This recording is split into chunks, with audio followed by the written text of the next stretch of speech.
Assalamualaikum warahmatullahi wabarakatuh. Waalaikumsalam. Semangat pagi Bapak Ibu sekalian ya. Masih dalam keadaan fit ya Bapak Ibu sekalian ya. Pagi, Pak. Ini hari kedua kita untuk melakukan training working at height atau bekerja di ketinggian.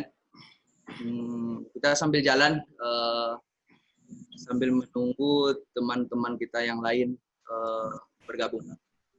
Baik, saya screen dulu ya. Bentar, saya Share share screen saya, Pak Rinal. Silakan. Oke. Oke.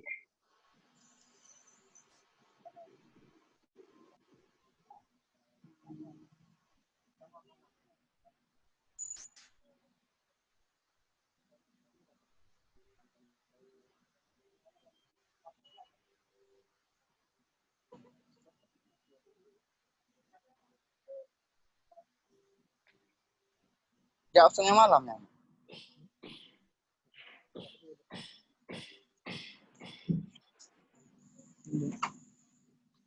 Hari ini bos, hari pertama. Jam ya? Ya, sudah.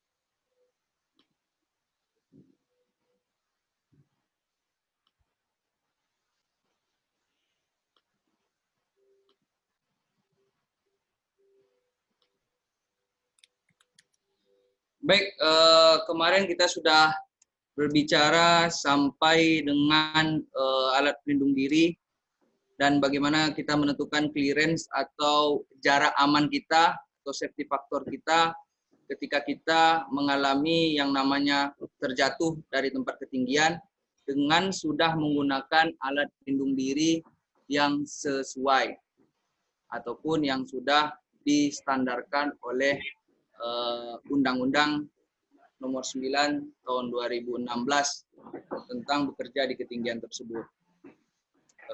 Berikutnya, rencana tanggap darurat.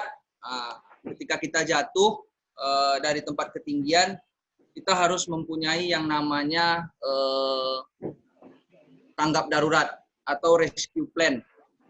Yang mana rescue plan ini harus ada oleh manajemen perusahaan secara tertulis sesuai dengan Undang-Undang Nomor 9 Tahun 2016 tersebut pada pasal 9 dan ayat 1.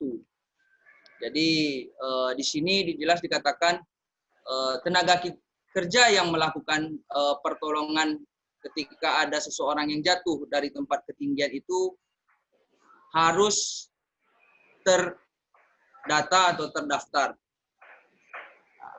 Dan juga yang kedua, peralatan yang wajib disediakan menangani kondisi darurat itu harus ada juga di tempat kejadian. Seperti contohnya tandu atau first aid kit, kita harus ada di sana semuanya. Dan juga harus diinspek sehingga dia ready untuk digunakan. Dan orang yang bisa melakukan pertolongan ini atau tim rescue ini adalah orang yang sudah tersertifikasi. Bisa saja dia berlisensi TKBT level 2 atau TKPK level 2. Seperti itu. Fasilitas pertolongan pertama harus selalu diletakkan di tempat-tempat yang mudah didapat. Dan juga kita tidak perlu mencari-cari terlalu jauh. Jadi kalau bisa di mana kita tempat melakukan bekerja di ketinggian, tim rescue ataupun orang-orang di sekitarnya bisa melihat alat bantu penyelamat kita tersebut, sehingga tidak memerlukan waktu yang cukup lama untuk melakukan pertolongan. Berikutnya juga kita harus mengetahui nomor-nomor untuk tanggap darurat, seperti nomor ambulans di daerah sekitar atau rumah sakit di daerah sekitar. Apabila kalau proyek lebih lagi harus mengetahui bagaimana berapa jaraknya rumah sakit dari tempat kita melakukan pekerjaan tersebut. Kalau kita dalam fasilitas, kita harus tahu nomor emergency user ataupun pemilik fasilitas agar beliau bisa mengkonfirmasi kepada tim medikal mereka atau juga di perusahaan kita. Dan seperti yang dibilang tadi, kita juga harus tahu kemana jalur evakuasi. Jangan nanti ketika sudah terjadi kecelakaan, tergantung rekan kerja kita bingung mau kemana jalur evakuasi kita ketika kita bekerja di ketinggian. Rupanya tangganya di sebelah kiri, kita bawa kawan di ke sebelah kanan. Nah, itu kan jadinya makan waktu juga gitu. Jadi kita harus tahu kemana layout dari suatu tempat kita bekerja. Seperti itu. Berikutnya, ketika kita bekerja di ketinggian, ada 3 bahaya pada saat kita terjatuh. Meskipun kita sudah menggunakan yang namanya alat pelindung diri tadi, alat pencegah jatuh perorangan, APJP, bisa disingkat APJP. Jadi yang pertama itu adalah terbentur. Perlu diperhatikan Pak, banyak tenaga kerja kita ini ketika bekerja di atas ketinggian, bukan hanya sekedar kita jatuhnya meluncur, namun kita akan ada juga yang namanya ayunan yang membuat kita bisa terbentur benda-benda yang ada di sekitar kita. Contoh, misalnya ada sebuah tembok yang membuat kita bisa terbentur, dikarenakan ayunan kita pada saat kita tergelincir, seperti gambar berikut ini. Dia bekerja di sini mungkin karena ada sesuatu yang membuat dia terpleset atau tergelincir, dia harus keluar dari tempat dia berpijak atau lantai kerja dia sementara. Ini berbahaya juga Pak, apabila dia kena di bahu, sudahlah dia mengayun, kena di bahu, atau bisa saja kepalanya yang terbentur, itu membuat kesadaran akan berkurang. Berikutnya, kalau dia terperosot, maka dia akan menyebabkan yang namanya tersedak. Nah, ini juga berbahaya, karena dapat mengakibatkan kematian. Sangkan tidak tergantung saja kita kalau tersedak, masuk membuat kita bisa menjadi tercekik dan tidak bisa mengeluarkan pernapasan kita dengan secara normal, sebagaimana mestinya. Nah, jadi memang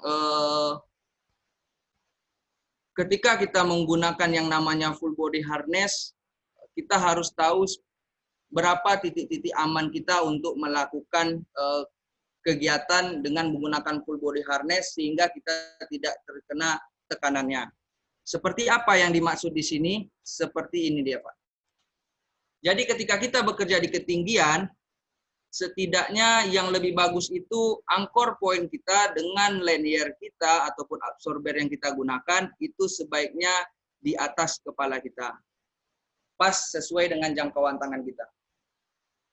Nah, jadi makanya ketika kita ingin manjat ataupun ingin melakukan kegiatan manuver atau gerakan, setiap kali kita akan pergi, kita akan memindahkan hook kita ke tempat yang kita benar-benar rasa itu sudah kuat untuk menjadi anchor point kita apabila anchor point tersebut tidak ada. Seperti itu. Seperti contohnya ada di dekat-dekat high beam atau guard drill permanen yang seperti yang kita pernah sampaikan.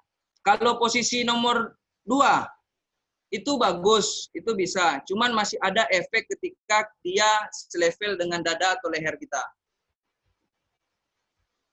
Cuman apabila dia terjatuh, itu yang bisa juga dia menyebabkan tersedak. Dan yang kurang bagus adalah di nomor 3, karena dia pas dengan kaki kita. Dan apabila kita terjatuh, berapa tinggi kita ini, itulah yang akan membuat daya gantung kita ataupun terjatuh kita itu lebih besar lagi. Seperti teori kita pertama tadi, yang namanya gravitasi, ketika benda jatuh dari ketinggian, maka berat benda ataupun tenaganya 2 kali lipat dari benda yang awalnya normal. Seperti itu. Ya. Baik. Setelah tersedak, ada yang namanya tergantung. Nah, itu dia. Ketika seseorang tergantung, maka dia mengalami yang namanya suspension trauma. Nah, bagaimana cara menanggulangi yang namanya suspension trauma? Itu kita bisa mendapatkannya di training TKB level 2. Cuman ini sekedar saya menginformasikan dan sedikit saya kupas sedikit. Ketika seorang mengalami suspension trauma, itu jantungnya sudah tidak dalam keadaan stabil. Pompanya akan semakin kencang. Dan seluruh persendian yang saya bilang kemarin, maaf ceritanya, bisa mengakibatkan pembuluh darah kita tersumbat. Sehingga jalinan darah ke jantung itu menjadi tidak normal. Seperti itu Pak. Jadi memang berbahaya sekali ketika kita mengalami suspension trauma. Dan ketika kita mengalami hal itu, yang dapat kita lakukan, tidak boleh memberikan korban tersebut air minum terlebih dahulu. Karena aliran darah sedang tidak stabil, ketika kita sudah menolong seseorang tersebut, kita tidak diperbolehkan untuk memberikan dia air minum ataupun mengkonsumsi sesuatu yang membuat dia akan berbahaya bagi diri korban tersebut. Dan bagaimana cara kita melakukan penyelamatan? Kalau memang korban itu lebih dekat untuk diangkat dan tim rescue kuat untuk mengangkatnya ke atas, lebih bagus dilakukan pengangkatan ke atas. Namun, kalau memang sulit untuk melakukannya, mengangkat ke atas si korban, lebih bagus dia diturunkan saja, seperti gambar berikut ini. Dan teknik-teknik ini akan kita dapatkan di training TKBT level 2. Bagaimana kita mengikatnya, bagaimana kita menurunkannya, bagaimana kita menggunakan tandunya untuk menurunkan si korban, bagaimana kita menaikkannya apabila korban itu lebih dekat, seperti itu. Jadi yang jelas kita hanya bisa melihat dan memberitahu tim rescue kita bahwasanya ada salah seorang teman kita atau rekan kerja kita dalam keadaan darurat. Di sini jelas dikatakan proses penyelamatan hanya dilakukan oleh tim rescue. Kenapa? Karena kita tidak mengetahui apa-apa saja yang boleh kita lakukan dan apa-apa saja yang tidak boleh kita lakukan. Sehingga nanti kita niatnya menolong, rupanya akhir-akhirnya teman-teman kita malah meninggalkan kita untuk selamanya. Dan dari sini, ketika terjadi suatu darurat atau keadaan emergensi, tim rescue hanya mempunyai 15 menit untuk menyelamatkan korban. Dan rekan kerja kita yang tergantung hanya punya waktu kurang lebih dari 10 menit untuk bisa bertahan hidup. Kayak kemarin lagi. Sekarang. Iya. Ini sedikit saya berikan sebuah video terkait full body harness dan bagaimana cara penyelamatannya, Pak. Pak ya.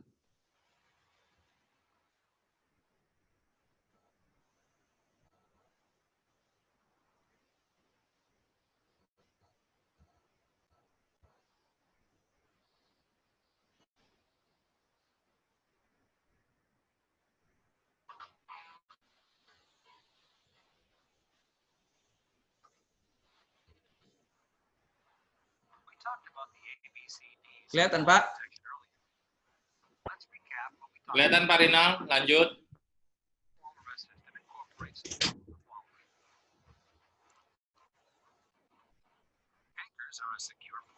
Ini yang kita bilang anchor point. Ini land life. Yang seperti kita sampaikan kemarin, anchor point yang bisa dililit.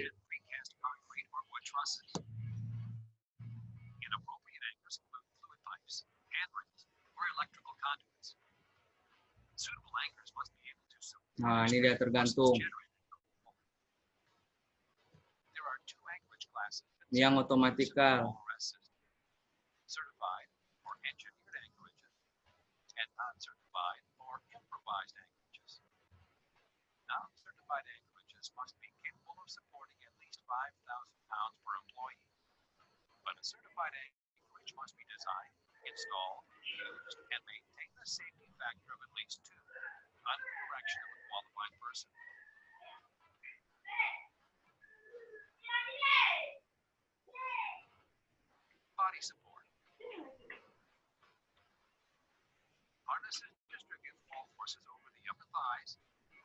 Yang lebih, oke. Lawang lagi kak. Ay. On the worker for the personal fall arrest system. When donning the full body harness, it must be adjusted to fit you properly. It should be snug but comfortable. The sub-pelvic strap should be positioned directly under the buttocks. This strap and its proper placement are crucial.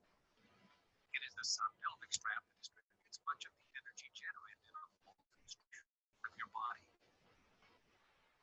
The chest strap must be fastened securely, and the dorsal knee ring should rest between your shoulder blades. Once your full body harness is properly fitted, you'll get freedom of movement, comfort, and protection in a fall. Connectors such as shock-absorbing lanyards or self-retracting lifelines connect the worker's harness to the anchorage. Lanyards are made of rubber, webbing, or cable, but when used for fall arrest, they must incorporate a shock absorber. Additional anchor connectors include snap hooks. Nah, banyak modelnya Pak, tipe dan modelnya banyak untuk hook kita nih. Karabinernya juga, karabinernya. Although auto-locking snap hooks prevent rollout, they should still be coupled with much larger diameter hardware to prevent forced rollout. Forced rollout may occur when a snap hook is attached in a manner that enables the side of the gate to be forced open. To be safe, you always want to check with the manufacturers to make sure the connections you make are compatible. Ini cara penyambungan yang tidak boleh dilakukan ya Pak ya. Terkadang kita juga seperti ini mau nih Pak. Karena ini yang namanya D-ring itu tidak bisa dicangkulkan untuk dua hook ataupun hook gitu. Kenapa? Karena ini untuk karabiner ke lanyard kita. Seperti itu. Dan ini juga tidak diperbolehkan. Karena bisa saja ini tidak kuat, dan malah ini yang putus seperti itu. Dan seperti ini dia tidak locknya tidak terkunci dengan benar, malah agak sedikit sekedar mengait aja. Dan ini juga tidak diperbolehkan, dia masukkan seperti itu kan, hanya untuk dililitkan. Dan ini juga tidak diperbolehkan menyambung dua hook sesama dua hook. Seperti itu. Dan ini juga karabiner dengan karabiner tidak bisa dijadikan penyambung atau satu tempat.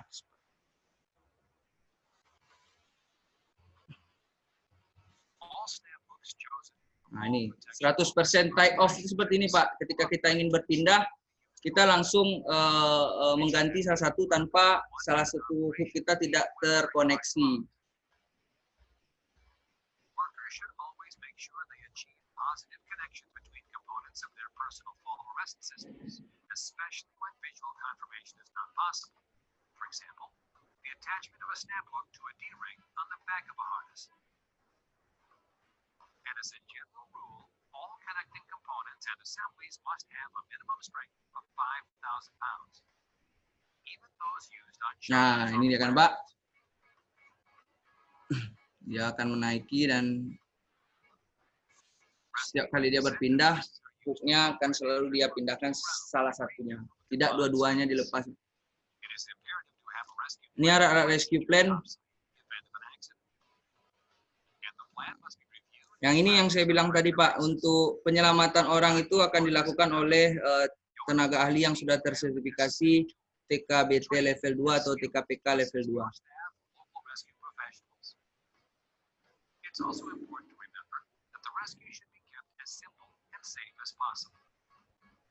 Nah ini untuk menghilangkan suspension trauma Pak, ada lagi yang namanya tali sehingga dia tidak tergantung dan bisa seolah-olah masih berdiri dia Pak. Jadi ketika seseorang pekerja terjatuh, dia langsung bisa mengapakannya, dan itulah gunanya ada D-ring yang di sebelah pinggang kita, Pak.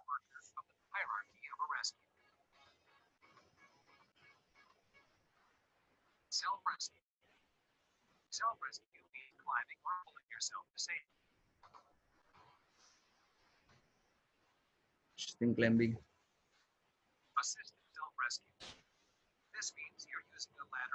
Dengan menggunakan tangga atau dengan menggunakan personal lift ataupun liftman.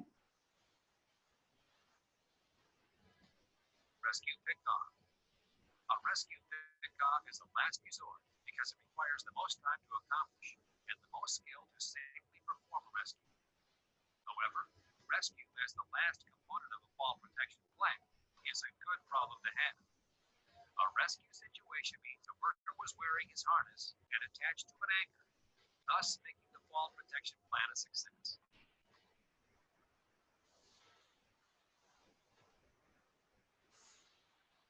Baik.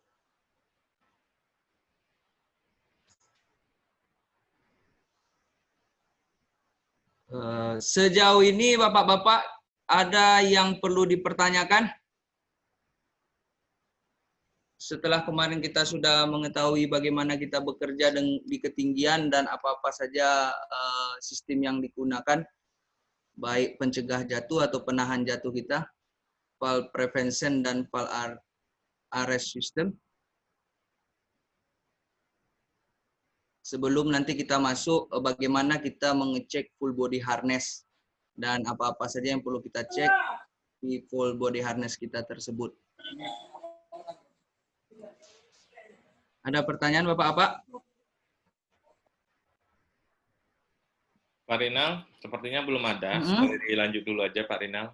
Nanti kita boleh, baik kita lanjut ya. 10 ya Pak Rinal. Berikutnya kita masuk di full body harness kita. Ya.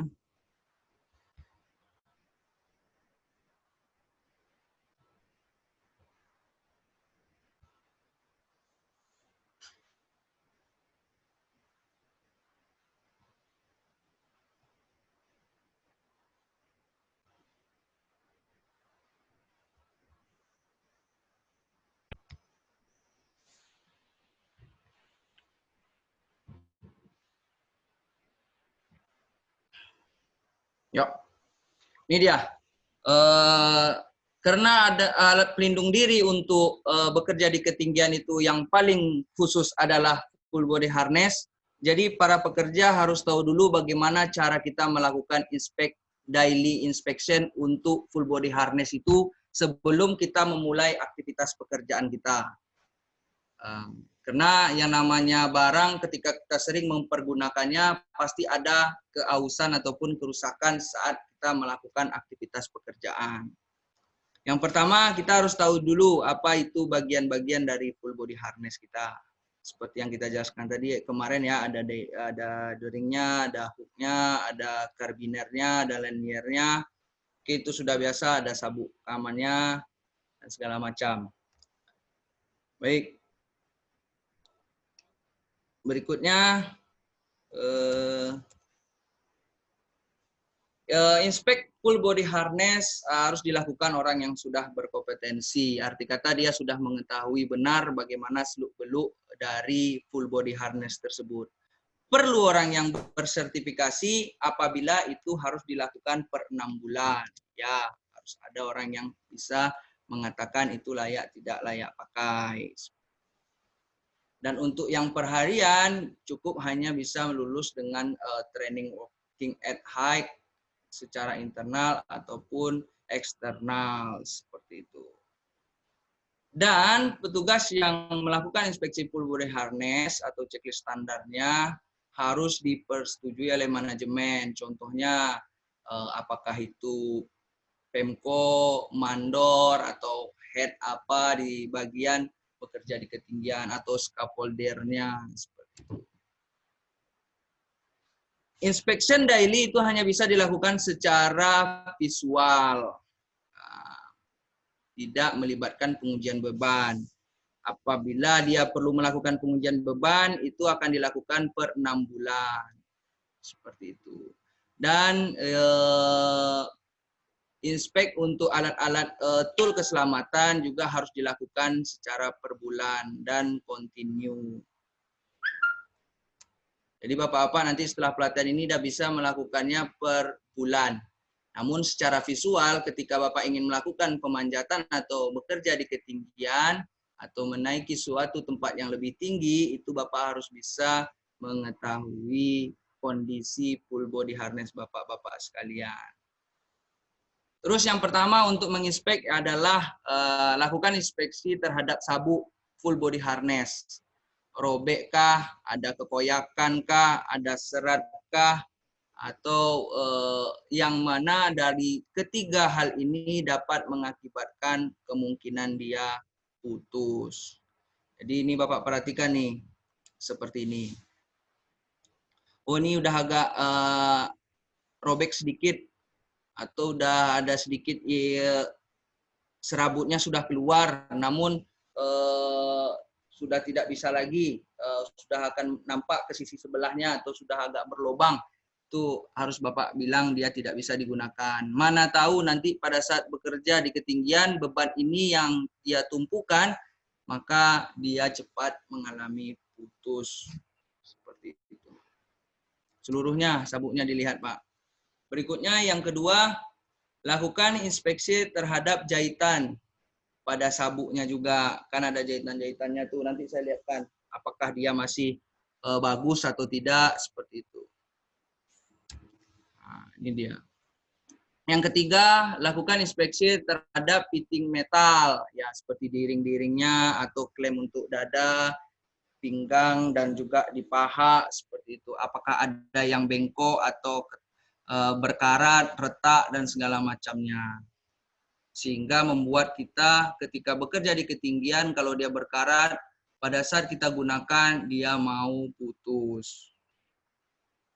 Nah, di bagian dering juga kita pastikan ada tidak keretakan. Sehingga karena di bagian dering tersebut adalah untuk kita mengkoneksikan atau menyambung lanyard kita atau absorber kita ke titik angkor kita nantinya.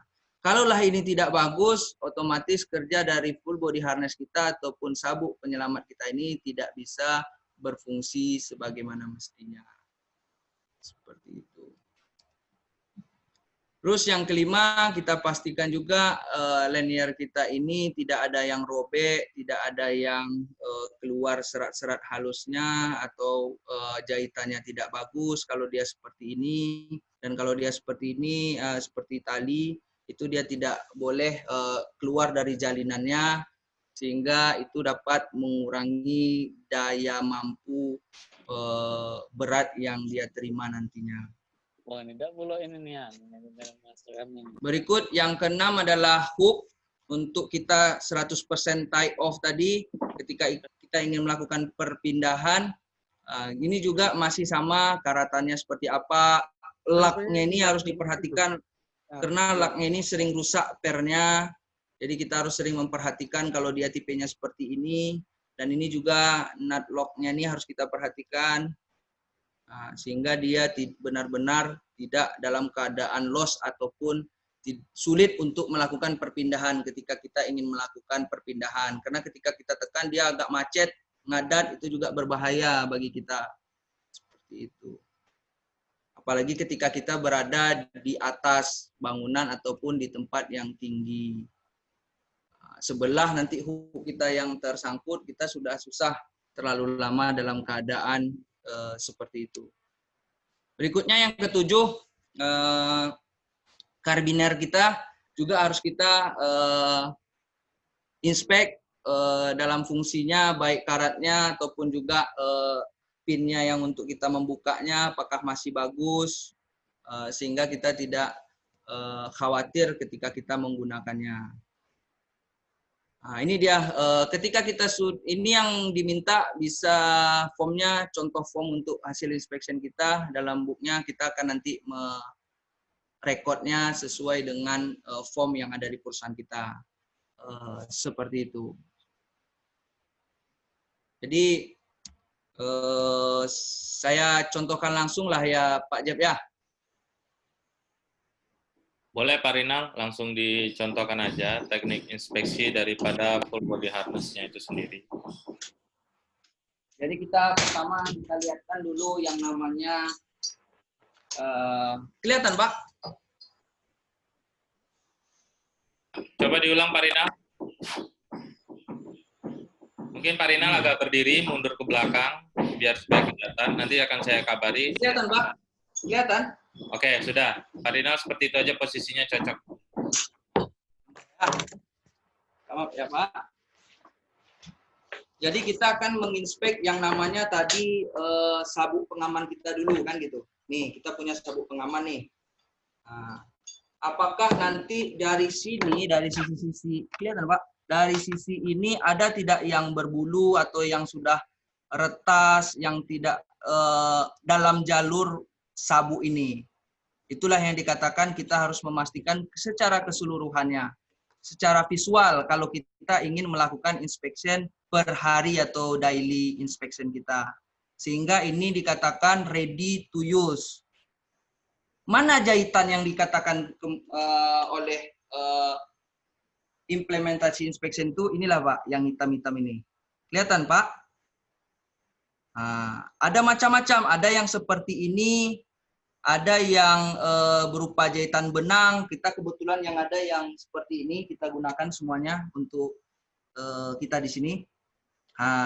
Jadi ketika ini di sebelah sininya, di sisi sini sudah robek dan hampir mengenai ini, itu sudah jelas tidak layak pakai Pak. Sebagaimanapun tim kita mengatakan ini layak, itu tidak layak. Mana tahu nanti ada visit, kalau di sini disebut dengan visit atau sidak, dia tidak bisa dipergunakan lagi. Terus juga kita perhatikan, ini dia yang tadi klaim-klaim dari ring-ring apa kita, apakah dia ada bengkokan atau perubahan bentuk, atau ada sisi-sisi yang berkarat, atau ada juga yang namanya dia sudah tidak bisa dimasukkan atau membuat dia ini menjadi sulit untuk koneksikan seperti ini. Ya Pak. Jadi kita sama-sama mengecek sehingga ini benar-benar bisa dipergunakan untuk kita melakukan aktivitas pengangkatan. Selesai sabuk kita inspek, kita harus juga menginspek seperti yang dibilang tadi adalah lanyar kita. Ini Pak, lanyar kita Pak. Jadi di mana Bapak tahu ini adalah kemampuan absorber Bapak, dengan clearance berapa absorber ini bisa digunakan? Di sini kita jelas dikatakan Pak, ada yang namanya di sini dibilangnya lanyarnya panjangnya 2 meter di sini Pak. Kelihatan Pak? Dan berapa tinggi seseorang itu, dia bikin di sini rata-rata kita bikin aja 175. 1 meter 75. Atau juga nanti dia bikin lagi di sini ada yang namanya ini lanyarnya panjangnya 7,5 meter. Dan ini adalah panjang seseorangnya dan dia mempunyai safety faktornya 1 meter. Jadi ini safety faktornya 1 meter Pak, dia dari branch ini dia minta untuk safety faktornya itu 1 meter. Jadi dia kalau kemarin minimum itu 30 cm, kalau alat ini dia mintanya 1 meter. Jadi brand ataupun manufaktur yang lain itu beda-beda ya Pak, minta clearance atau safety faktornya. Ini yang untuk tali, jangan sempat tali itu seperti ini ya Pak, membuka. Ada yang kadang dia membuka seperti itu. Kalau dia udah kelihatan seperti ini, itu bagus kita tidak mempergunakannya. Kenapa? Karena lanyar ini tidak kuat lagi ataupun tidak bisa menampung sesuai dengan beban yang dikeluarkan pertama. Seperti itu. Dan ini fungsinya, kemarin sempat ada pertanyaan, apa fungsi plastik yang ada di dekat tali lanyar ini? Ini sesuai standar juga Pak, seperti yang sudah kita sampaikan kemarin. Jadi ini fungsinya sambungan, di sini ada sambungan Pak. Jadi sambungan inilah untuk dijaga dengan plastik ini sehingga nanti lanyar ini tidak menjadi kerusakan pada saat sering dipergunakan berulang-ulang. Di sini ada sambungan nih Pak. Ada sambungannya, makanya dia dibungkus plastik. Jadi bungkus plastik ini jangan dibuka Pak. Apabila dia sudah terbuka, lebih bagus lanyarnya itu kita ganti saja. Itu akan lebih bagus. Sehingga kita benar-benar tahu kondisi dari alat pelindung diri kita atau alat untuk kita bekerja di ketinggian tersebut. Dan di sini adalah spesifikasi untuk karbiner kita. Kelihatan Pak, di sini ada 2 kilonewton. Itulah beban yang bisa ditampung atau ditahan oleh karbiner ini. Jadi setiap kita membeli suatu alat yang namanya untuk bekerja di ketinggian, semua spesifikasi pasti jelas ditentukan oleh manufakturnya. Nah, seperti itu Pak. Jadi tidak ada yang tidak bisa diketahui oleh para pekerja di ketinggian. Segini juga dengan hooknya. Dia menuliskan di sini 22 kilonewton. Kelihatan Pak? Kelihatan jelas Pak Rinal. Jadi di situ ya Pak. Jadi situ kita inspek secara visual saja seperti ini. Apakah dia masih bisa dipergunakan, tidak ngadat. Ketika dia ngadat, ketika kita ingin berpindah itu yang membuat kita sulit. Nah, seperti itu. Dan pastikan juga ada tidak perbengkokan di sini. Perbengkokannya itu yang tidak wajar. Kalau ini wajar Pak, memang bengkok. Maksudnya tuh apakah ada yang sudah berubah manuvernya atau yang lain, atau ini yang sudah tidak seperti ini, sudah mereng ke sini. Ya. Seperti itu.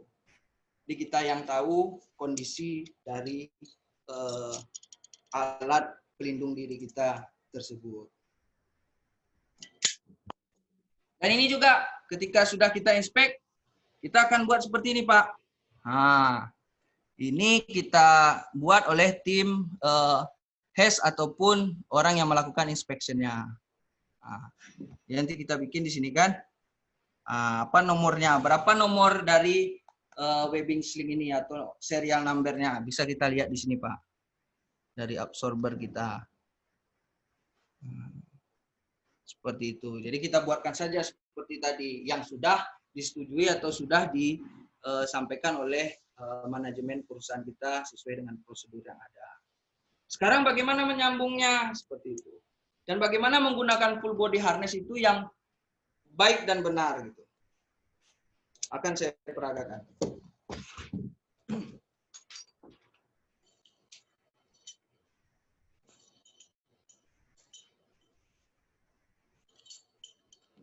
Ya Pak. Ya. Udah nalali atau sanggup.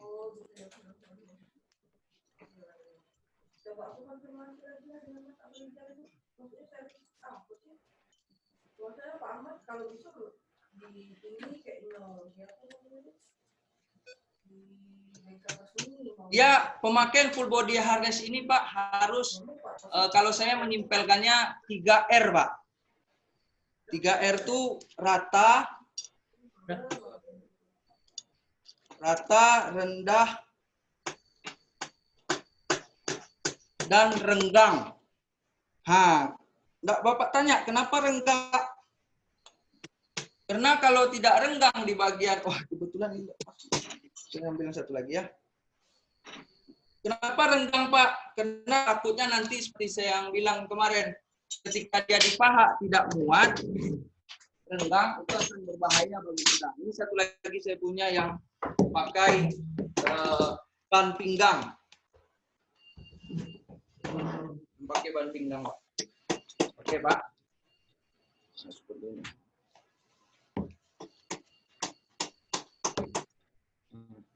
Rata.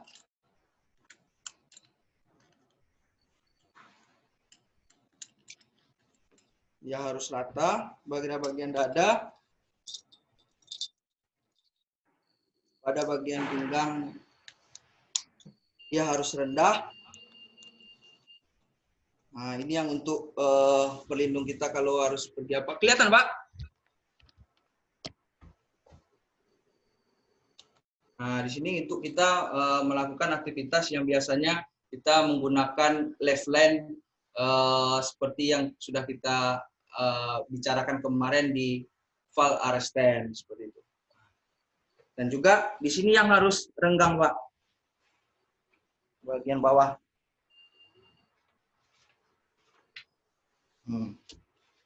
Seperti ini. Nih. Minimal 2 jari. Kelihatan, Pak? Minimal 2 jari, tujuannya tidak ketika kita tergantung ini tidak menekan selangkangan kita. Sehingga yang pernah saya sampaikan itu mau membuat alat kemaluan kita itu bisa pecah, Pak. Nah, itu yang saya sampaikan. Nah, berbahaya.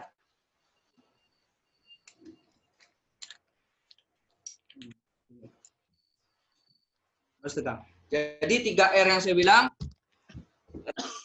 ini rata, ini rendah, ini renggang. Seperti itu. Menyesuaikan sesuai kontur tubuh kita. Dan sebagusnya full body harness itu standarnya adalah seperti ini. Yang ada ban pinggangnya. Kenapa? Jadi ini tidak membuat tulang pinggang kita menjadi seperti ini. Mengakibatkan kegagalan sistem saraf tulang belakang kita. Nah, seperti itu, Pak. Sebenarnya yang rekomendasi seperti ini. Kenapa? Karena di sini ini kita seperti paha kita tuh duduk. Tidak seperti full body harness yang ini. Yang ini hanya untuk menahan kita ketika kita jatuh. Jadi dia pahanya tidak kuat. Atau di bagian belakang kita atau ekor kita itu tidak nyaman untuk digunakan. Kalau ini dia memang pas seperti, mohon maaf Pak ya, seperti layaknya kita bekerja di tempat datar. Nah, jadi kita memang nyaman dibuatnya. Nah, seperti itu Pak. Jadi kita bisa bebas melakukan aktivitas pekerjaan. Mungkin Pak Jeb ada yang perlu dipertanyakan sama Bapak-Bapak sekalian? Oke, baik. Dari materi yang sudah disampaikan Pak Rinal serta praktikumnya, silakan Bapak-Bapak yang ingin bertanya, boleh ketik di pesan atau saya buka mic-nya langsung, silakan. Boleh dibuka mic-nya Pak. 5 menit untuk bisa bertanya kepada narasumber langsung ya. Tadi sudah banyak dibahas oleh Pak Rinal terkait 3 bahaya bekerja di ketinggian. Kemudian juga ada tadi terkait masalah inspeksi daripada full body harness. Dan yang terakhir ini adalah praktik daripada penggunaan body harness itu sendiri. Silakan jika ada yang mau ditanyakan. Karena saya ingatkan kembali, hari ini adalah ada event post test ya. Nanti jam 11 kita akan post test. Karena mungkin mengingat hari ini hari Jumat, jam 12 teman-teman mungkin ingin bersiap untuk salat Jumat. Maka dari itu, jam 11, materi ini sampai jam 11, kemudian nanti di akhir ada post testnya. Ya, kemarin pencapaiannya baru 30% nih. Hari ini tolong teman-teman bisa fokus untuk dapat nanti menghasilkan post test yang baik. Silakan ya, kami tunggu 5 menit.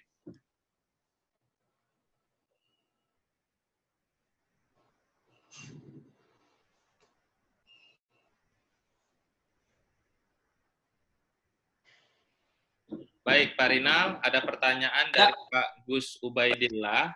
Bagaimana cara membersihkan full body harness agar tidak merusak full body harness tersebut, Pak? Baik, pertanyaannya bagus sekali, Mas. Pemeliharaan. Jangan kita tahunya hanya memakai tapi tidak bisa memeliharanya, benar. Jadi, yang paling penting ketika ingin membersihkan full body harness, kalau bisa jangan menggunakan benda-benda kimikal. Entah misalnya bensin, karena dia berminyak-minyak misalnya full body harness kita. Kita harus membersihkannya dengan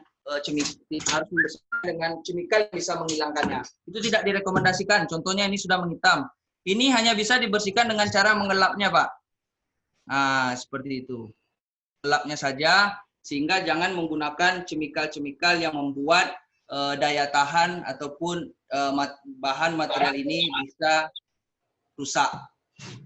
Dan cara penyimpanannya lagi, kalau untuk full body harness, jangan digulung, Pak. Kita biasa melihat teman-teman atau rekan-rekan kerja kita itu, dia digulungnya, Pak. Begitu simpan, siap pakai full body harness, dia gulung gini aja. Nah, itu tidak boleh, Pak. Jadi full body harness itu alangkah baiknya ketika kita sudah siap mempergunakannya, komponennya dibuka, Pak. Dibuka, lanyarnya dibuka, semuanya lanyarnya dibuka. Nah, seperti ini. Sabuknya disimpan di tempat lain, dilipat rapi-rapi, disimpan. Jangan kita hanya tahu mempergunakannya saja, seperti itu, dilipat. Kalau memang ada tempat seperti ini, kelihatan Pak? Nah, dilipat, Pak Rinal. diletakkan di toolbox kita. Dan lanyarnya, nah, kita lipat 2 aja. Nah, seperti ini Pak. Nah, letakkan di toolbox kita. Atau kalau ada kita tempat penggantung, lebih bagus digantungkan saja. Nah, dan kalau membersihkan seperti yang saya sampaikan tadi, tidak boleh menggunakan chemical. Walaupun dia sudah kelihatan jorok ataupun kotor, itu hanya bisa kita melakukannya dengan mengelap. Seperti itu. Karena sama dia dengan bahan webbing sling, Pak. Spandek. Jadi kalau kita bersihkan dengan menggunakan chemical, atau seringkali kita menggunakan dengan deterjen, itu dapat merusak komponen dari material itu sendiri. Begitu dia Pak Gus. Ada pertanyaan lagi Pak? Oke, pertanyaan kedua Pak Rinal dari Pak Bintang Atmaja. Kalau direndam air gimana Pak? Direndam air, apanya yang direndam air Pak? Full body harness-nya Pak untuk membersihkannya. Kalau untuk direndam air bisa, tapi jangan terlalu lama Pak ya. Maka lebih bagusnya kita basahkan kain baru kita lapkan. Daripada dia harus direndam. Karena kan tujuannya biar mengapung ataupun terpisahkan minyak-minyak ataupun kotoran yang menempel kan, itu tujuannya tuh Pak. Tapi kalau bagi kita lebih bagus kita basahkan kain lap ataupun kain baru kita lapkan ke full body harness kita. Seperti itu Pak. Oke, baik. Pertanyaan kedua Pak Rinal, untuk level toleransi minimal soft fall arrestor atau webbing atau hook atau besi yang berkarat kena semen dan mengering, untuk keperluan pemakaian internal saja sejauh mana ya Pak? Level toleransi, misalnya sobek, fall arrest atau webbingnya atau hooknya atau besinya berkarat atau terkena semen dan dia itu mengering. Kalau untuk pemakaian internal saja sejauh mana ya Pak? Kalau untuk pemakaian internal, kita lihat tadi kan kelihatan Pak, saya Pak. Nah, nih, tadi kan kita contoh ya Pak ya, katakanlah ini kemampuannya lanyar kita tadi adalah sekiranya di sini ditulis, tunggu.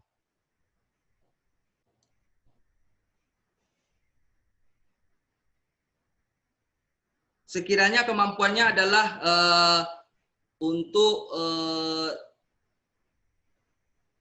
15 kilonewton seperti itu kan. Dia ada kerusakan sedikit di lanyarnya seperti itu. Di sininya rusak ya. Di sininya rusak atau dia seperti ini sedikit terenggang. Ya, kita hitung berapa kemampuan berat badan kita. Contoh, berat badan kita itu kisaran 70 kilo. Ya Pak ya. Sementara hooknya tidak ada apa-apa ya, masih keadaan bagus. Yang rusak lanyarnya ya, contoh nih Pak ya. Yang rusak adalah lanyarnya, ininya masih bagus dengan kemampuan 22 kilonewton. Berarti dengan berat badan kita 70 kilo, dengan tinggi kita yang bekerja itu 3 meteran atau 4 meteran, lanyar ini masih bisa dipergunakan. Untuk internal, tapi ketika ada visit ataupun sidak dari departemen lain, kemungkinan ini juga akan dipertanyakan. Karena Bapak bertanya untuk kebutuhan internal, maka toleransinya dihitung dari berapa beban yang akan ditampung atau yang akan ditahan oleh alat bantu tersebut. Minimal kita kurangi aja dari kemampuannya itu sampai dengan 40%. Seperti itu nilai toleransinya Pak. Karena kalau sampai 50% nanti mana tahu pada saat yang ke-50 itu naas Pak. Seperti itu. Oke Pak. Oke, baik. Berarti dalam hal ini kalau memang untuk internal itu tidak ada masalah ya Pak ya? Sejauh kita masih ya tidak ada masalah. Menghitung beberapa karena dia mintanya internal berapa persen, kita bisa berani cuman di 40%. Oke, 40% ya. Siap. Karena di konstruksi itu kadang sangat rawan dua hal itu Pak. Apakah kena Iya, benar sekali. berkarat gitu. Karena dia memang kalau di konstruksi itu susah kita, mamanya susah kita untuk merequest atau meminta hal-hal seperti ini kan gitu ya Pak ya. Halo, iya Pak. Iya benar Pak Rinal. Mengerti kita keadaan tim-tim kita yang ada di bekerja di ketinggian, terutama di konstruksi seperti itu. Oke, teman-teman ada lagi yang mau ditanyakan kepada narasumber? Ayo Pak, ini teknis Pak, lebih bagus kita banyak bertanya karena nanti kita bisa sama-sama mengetahui bagaimana praktisi kita di lapangan. Jangan nanti hanya sekedar ini boleh digunakan kata tim pengawasnya ataupun mandornya, kata supervisornya. Sementara kita mengetahui bahwasanya ini tidak bisa digunakan. Kalau kita minta internal, kita akan memberikan jawaban secara internal dan sesuai dengan best practice yang kita miliki. Karena tidak semuanya juga kita bisa begitu ini rusak, kita minta ganti, itu juga susah. Gitu kan. Namun ada clearance atau toleransi yang perlu kita sampaikan kepada bapak-bapak.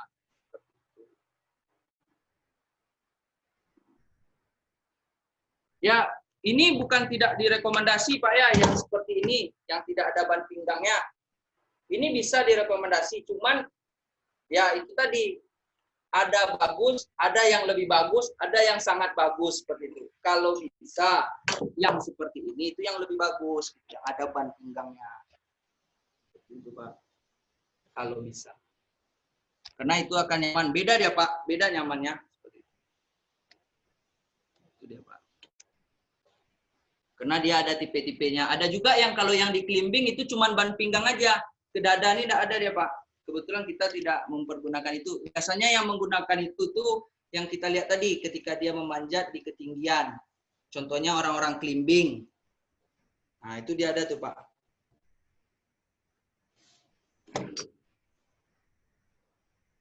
Nah ini Pak Jeb ada pertanyaan kayak ini dari Bang Ulil. Oke, Pak Rinal, pertanyaan berikutnya, kenapa dari Bang Ulil, kenapa body harness berbeda bentuknya, Pak?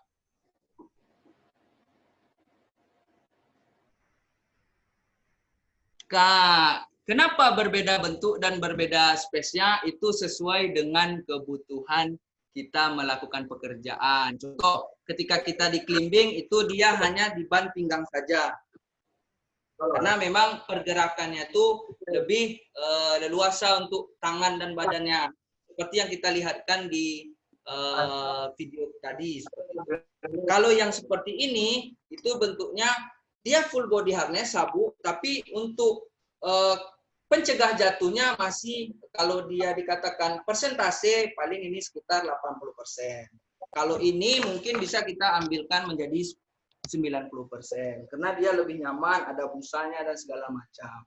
Ini sih sebenarnya perbedaan tipe full body harness selain dari kebutuhan untuk pekerja itu sendiri, juga untuk proteksi keselamatan. Seperti itu. Ya maklumlah kalau manufaktur nih banyak caranya untuk merebut hati bangsa pasar. Seperti itu Pak. Dan yang paling jelas, hanya 3 bentuk full body harness Pak. Satu yang ini, yang saya lihatkan, yang hanya simpel, tidak ada ban pinggangnya, hanya melindungi dada, pinggang, di perut, dan di bagian selangkangan paha. Seperti itu. Nah, kalau yang ini, yang saya gunakan sekarang, dia selain dari itu, dia ada yang di ban pinggang. Nah, seperti itu. Dan yang satu lagi hanya di bagian pinggang dan paha saja. Hanya ada 3 tipenya Pak ya. Pinggang saja, seperti itu. Oke Bang Ulil. Oke Pak Rinal, mungkin tambahan Pak, standar-standar yang terkait mungkin menjadi referensi juga ya untuk terkait kenapa ada perbedaan daripada bentuk full body harness tersebut. Karena full body harness sendiri standarnya kita ngambil dari regulasi Undang-Undang Nomor 9 Tahun 2016 Pak tentang bekerja di ketinggian. Di situ ada full body harness untuk climbing, ini dia. Seperti itu. Boleh kita lihatkan, kebetulan saya ada bawa buku full body harness untuk pembedaan full body harness. Ini dia. Jadi full body harness itu dia sesuai dengan undang-undang kita, Pak. Kenapa full body harness itu mempunyai 3 tipe. Yang pertama itu full body harness pinggang yang saya bilang tadi kan. Jadi dia hanya untuk menutupi pinggang seperti ini. Yang kedua itu full body harness yang seperti tadi, yang hanya untuk bisa dipergunakan di bagian kita. Yang ketiga ini seluruhnya seperti itu. Itu terdapat pada Undang-Undang Nomor 9 Tahun 2019. Seperti itu. Itu ya, Pak. Baik, Pak Rinal, ini ada satu lagi dari Pak Adi Wibowo. Untuk color code, apakah ada ketentuannya setelah ada pengecekan berjangka, misalnya 3 bulan sekali, kita ada inspek dan per kuartal bisa dibedakan warnanya. Jadi ini terkait color code sendiri, Pak. Ada nggak, Pak, standarnya atau acuan? Kalau hasil inspection itu seperti yang kita bilang tadi, kalau dia minta per 3 bulan atau per 6 bulan, ada color code-nya, itu sesuai dengan kebutuhan kita di project ataupun dengan user, customer, atau manajemen perusahaan kita sendiri. Contoh, kita di sini mempergunakan untuk periode Januari sampai dengan Juni itu warnanya hijau. Contoh, ini tadi yang saya perlihatkan kepada Bapak. Kenapa dia warnanya hijau? Ah, ini dia. Lihat kan, Pak? Enggak ya? Ini. Contoh nih, ini. Lihat kan, Pak? Ha, nih. Hijau kan? Dan akan berakhir di bulan Juli. Dan ini. Berarti nanti dia akan mengganti lagi warnanya per 6 bulan. Nah, gitu, Pak. Ini kan dibikinnya April, Mei, Juni. Kan gitu. Seperti itu, Pak. Tergantung. Kalau ini dia berarti inspeknya per 3 bulan. Nah, ada yang per 6 bulan. Tergantung dari prosedur atau perintah ataupun SOP dari perusahaan masing-masing dan kebutuhan user dan proyeknya, Pak. Benar, tetap ada yang namanya pewarnaan. Untuk apa? Untuk mengetahui kita kapan terakhir ataupun layak atau tidak layaknya full body harness ini digunakan. Maaf, satu dari Pak, yang untuk sabuk yang untuk full body harness ada 3 tipe sesuai dengan Undang-Undang Nomor 9 Tahun 2016. Itu pertama tuh di bagian pinggang sabuknya, hanya di sini saja kayak belting. Itu yang untuk climbing. Yang kedua tuh sabuk duduk. Sabuk duduk tuh hanya ada yang bagian sini saja. Kebetulan kita tidak ada yang ini. Yang bagian ban sampai dengan paha. Berikutnya baru yang kita pergunakan, yang saya pergunakan ini dengan yang ini, yang biasa. Kalau ditanya tipenya kenapa berbeda, ini baru jawabannya manufaktur. Tergantung manufakturnya. Dan juga pasti tanya harga atau cost. Karena kalau yang lebih banyak proteksinya, kemungkinan lebih mahal harganya. Itu dia, Pak. Koreksi aja sedikit tadi. Oke, baik. Kalau untuk regulasi sendiri nggak ada ya standarnya mengharuskan itu warnanya apa. Jadi tergantung organisasi menetapkan seperti itu ya, Pak? Iya, tergantung organisasi, benar sekali, Pak. Tergantung organisasi manajemen perusahaan atau kebutuhan proyek dari suatu perusahaan itu. Oke, baik kalau begitu. Nah, kemudian kita mungkin lanjut, Pak Rinal. Ada waktu, Pak Rinal, sekitar 49 menit lagi, karena kita harus... Ya, kita membahas masalah tangga juga nih, Pak. Karena karena Bapak bilang tim kita El Nusa ini melakukan aktivitas scaffolding, berarti perancah, kita harus tahu bagaimana menggunakan tangga yang benar. Oke, baik. Sebelumnya saya berikan pengumuman dulu kepada teman-teman dari El Nusa. Teman-teman dari El Nusa, kita itu yang terregister ada sekitar 20 orang. Tapi just info saja, yang absen kemarin hanya 7 dan yang ikut pretest hanya 14 orang. Ini nanti akan sangat menyulitkan kita bersama untuk nanti laporan ke El Nusa Pusat karena yang terregister adalah 20 orang. Nah, maka dari itu saya menghimbau kepada teman-teman mohon dilakukan absensi ya.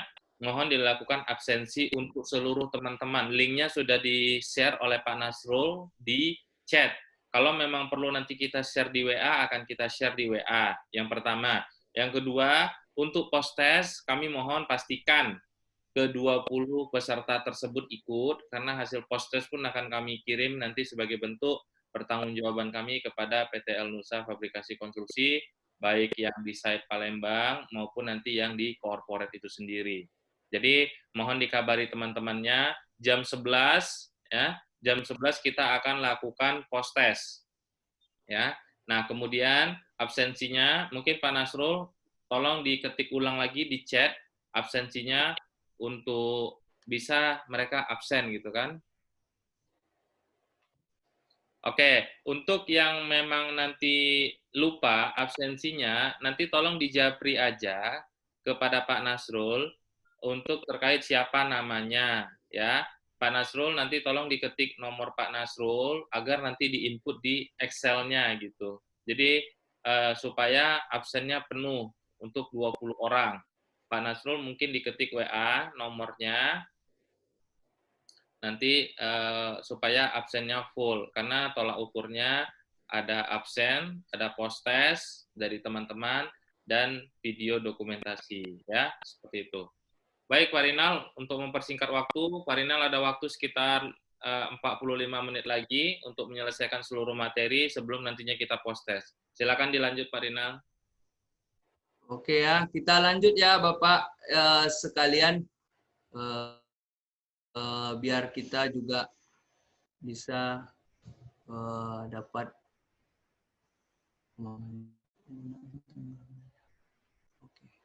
ini Pak, kalau kita bekerja dengan menggunakan perancah, kita tidak terlepas. Jadi saya agak berdiri jadinya Pak, nggak apa-apa ya. Jadi kalau kita menggunakan perancah, itu kita tidak lepas yang namanya tangga. Jadi kita tidak terlepas dengan yang namanya tangga. Fungsi tangga itu sendiri adalah untuk kita turun, akses kita turun ataupun naik para pekerja yang melakukan pekerjaan di ketinggian. Dan dari bahan tangga itu juga ada standarnya ataupun kemampuannya. Di sini ada 3 bahan tangga atau dari spesifikasi material itu ada 3 bentuk. Yang pertama itu adalah bahannya kayu. Yang kedua adalah bahannya baja. Yang ketiga adalah bahan aluminium. Namun walaupun ini sudah ada bahannya, dia juga mempunyai kemampuan load-nya, daya kelas ataupun daya mampu beban yang bisa dia tahan atau yang dia bisa tampung, seperti itu. Biasanya dia disebut kalau di manufaktur itu tipe 1A, 1, 2, atau 3. Seperti itu. Walaupun dia bahannya kayu, walaupun dia bahannya baja, walaupun dia bahannya aluminium, pasti ini tipe yang dia akan informasikan kepada kita. Jadi kalau dia bahan 1A, itu biasanya berat yang bisa dia tampung adalah 136 kilo. Kalau dia kelas 1, ataupun tipe 1, itu 113 kilo. Kalau dia medium, itu tipe 2 atau kelas 2 itu biasanya dia menampung 102 kilo. Kelas 3 lebih rendah lagi 90 kilo. Seperti itu. Dan penggunaan tangga. Penggunaan tangga harus dalam keadaan yang cukup kuat untuk digunakan dan selalu lakukan pemeriksaan. Kan setiap yang namanya alat bantu bekerja di ketinggian, dia memang harus diinspek, Pak. Diinspeknya minimal itu per hari pada saat kita ingin mempergunakan. Tim scaffolder, dia tidak pernah menginspek yang namanya alat bantu tangganya. Dia hanya menginspek kekokohan ataupun mur-mur, skrup atau klem yang ada pada perancahnya. Atau tubotnya atau lantai kerjanya. jarang sekali scaffolder atau inspektor scaffolder itu mengecek yang namanya tangganya. Jadi kita selaku bekerja di ketinggian, kitalah yang harus lebih aware terhadap keselamatan itu untuk mengeceknya. Dan juga kita juga pastikan apakah ada yang namanya bagian yang hilang, misalnya anak tangganya tidak ada lagi satu. Nah, seperti itu. Nah, dan juga tidak boleh menutupi ketika udah ada nampak kita rusak di situ atau ada engsel yang goyang atau ada penyot atau keretakan di sisi tangga kita. Nah, itu tidak boleh kita simpan-simpan, Pak. Kenapa? Mana tahu teman tidak melihat atau rekan kerja kita tidak melihatnya. Kita melihatnya, alangkah baiknya kita memberitahukan. Langsung kita bilang ada kerusakan pada tangga kita. Seperti itu. Berikutnya, contoh kerusakan tangga banyak, Pak. Ada susunan tangga yang rusak, ada klemnya yang rusak, ada handle-nya. Ini kalau tangga segitiga biasanya ininya kita perhatikan, Pak. Mana tahu engselnya ada rusak, atau murnya ada rusak, atau natnya sudah terlepas satu, atau kadang goyang dia, Pak. Nah, itu harus kita perhatikan. Terus juga ada penyot tidak kalau di aluminium. Nah, seperti itu. Ada enggak dia penyotnya? Kalau ada penyotnya kita tidak, berarti dia tidak bisa digunakan untuk hari ini. Seperti itu. Oh, nanti ada pertanyaan lagi. Pak, dia penyotnya sedikit, gimana ya? Gitu kan? Apa langsung tidak bisa dipergunakan? Oke, kalau penyotnya sedikit untuk internal kita, kita hanya bisa menggunakannya secara tidak terus-menerus atau bergantian. Jangan langsung, misalnya kita satu tim yang akan bekerja di atas itu bertiga. Jangan langsung tiga-tiganya menaikinya sama-sama. Naik dulu kawan satu, naik dulu kawan satu. Karena jangankan dalam keadaan dia penyot, dalam keadaan dia bagus saja kita tidak boleh langsung menggunakan tangga tersebut secara beramai-ramai. Harus satu-satu yang naik kalau dia mau naik.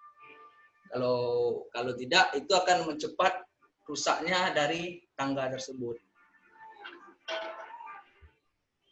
Berikutnya, aturan sederhana untuk menggunakan tangga.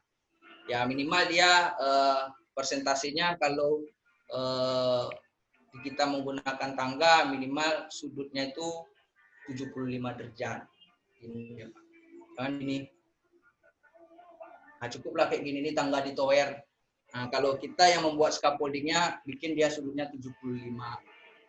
Sehingga kita tidak terlalu mendengak ke atas seperti itu.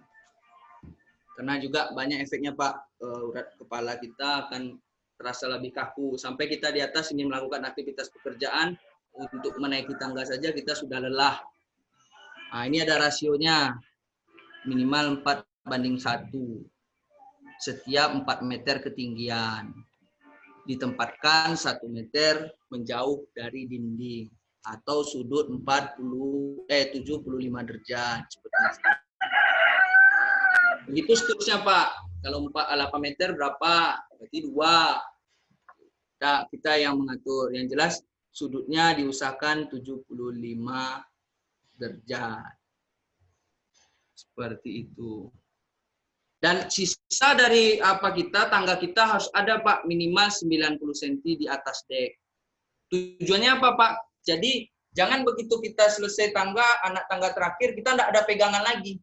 Oh, kalau di scaffolding ada, Pak. Iya, tujuannya apa? Karena kita biar bisa lebih selamat lagi masuk ke tempat atau lantai kerja yang sudah kita buatkan tadi, Pak. Seperti itu. Nah, harus ada lah lebihnya seperti ini kan. 90 cm. Nah, ini dia tadi aturan sederhana untuk menempatkan tangga. Tangga tidak boleh dipanjat lebih dari 1 orang secara bersamaan. Nah, itu yang saya sampaikan tadi, Pak. Itu bagus pun ya tangganya, secara bersamaan juga tidak boleh dilakukan pemanjatan. Harus satu dulu berangkat. Seperti itu. Jadi nanti kalau Bapak, ini penyok sedikit nih, Pak, kata Sian, dulu saya dapat pelajaran, katanya kalau tidak boleh atau penyok tidak bisa digunakan. Tidak juga seperti itu. Cuman itu saya sampaikan tadi. Harus digunakan secara bergantian. Si A naik dulu, baru nyusul si B. Seperti itu. Kenapa? Ketika terjadi kegagalan tangganya, kita bisa mengetahui dan memitigasinya lebih awal. Terus juga pengguna tangga harus bekerja dengan badan yang didekatkan dengan bagian tangga. Tidak boleh badannya bergeser-geser. Ini kalau kita bekerja dengan tangga, Pak, bukan di scaffoldingnya. Jadi kita mau mengganti lampu. Lampu itu kebetulan dekat dengan tembok. Kita tidak bawa tangga segitiga, kita hanya bawa tangga tegak. Itu harus kita sandarkan ke dinding atau tempat-tempat yang benar-benar kuat. Dan tidak boleh berdiri. Berdiri kata itu kalau kita menggunakan tangga segitiga, dia berdiri gini, Pak. Kan ada tuh yang dekat. Kita jangan berdiri di situ. Itu tidak boleh. Minimal kita harus ada 2 lagi anak tangga yang harus kita sisakan sehingga itu bisa menjadi pegangan kita ketika kita goyang. Dan pada saat bergerak naik dan turun, personel harus menghadap ke tangga dan menjaga agar tangga dipegang dengan kuat. Seperti itu. Jadi jangan kita turun melihat ke atas juga, dipastikan ke bawah. Ambil satu-satu. Seperti itu. Berikut juga, hindari penggunaan tangga. Penempatan tangganya tidak benar. Seperti tadi misalnya kita letakkan di tempat pipa bertekanan atau samping air. Seperti itu. Kalau kita bekerja untuk mengganti instalasi. Terus juga kaki tangga tidak ditempatkan yang benar. Misalnya kita di tanah, dia labil. Itu murah juga goyang. Sekalipun scaffolder sudah mengikat tangga tersebut ke pipa scaffoldingnya, itu juga akan berbahaya. Karena ikatan dari scaffolder itu belum tentu bisa menahan tangga tersebut. Terus juga ujung tangga yang tidak dipanjangkan kurang lebih 1 meter. Jangan lebih dari 1 meter untuk sisanya, Pak. Cukup 90 cm seperti yang tadi. Juga kalau sudah hilang anak tangga, kalau penyot masih bisa toleransi, tapi kalau hilang salah satu anak tangga, bagus benar tidak usah dipergunakan, Pak. Dan tidak boleh bekerja dengan anak tangga, misalnya anak tangga 5. Yang kelima itu kita tidak boleh bekerja di situ menggunakan anak tangga yang paling atas. Di tim HSE-nya atau HES-nya atau mandornya memberikan form pada kita, bisa dibantu improve kalau ada dalam form untuk reuse inspection atau ORPC dari tangga kita tersebut. Yang pertama yang paling penting, apakah anak tangga itu atau dudukannya longgar. Dan kita cek enggak tangganya, anaknya. Kalau sudah kuat, cengklang. Terus apakah ada paku atau skrup atau bagian logam lain yang longgar? Kita pastikan kayak tadi, ada enggak anaknya. Kita tengok, kita cek. Pakai tangan aja kita udah tahu tuh, oh ini longgar. Seperti itu.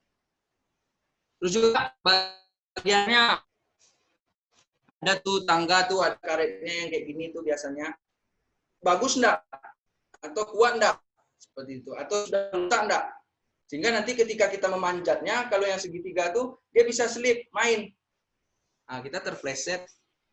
Terus juga engkel-engkelnya tadi, kalau terus kuncinya, terus juga disimpan secara benar. Sembarangan, Pak, selesai langsung buang, diletakkan di sudut yang membuat kita atau orang lain tidak tersandung nantinya. Itu tangga.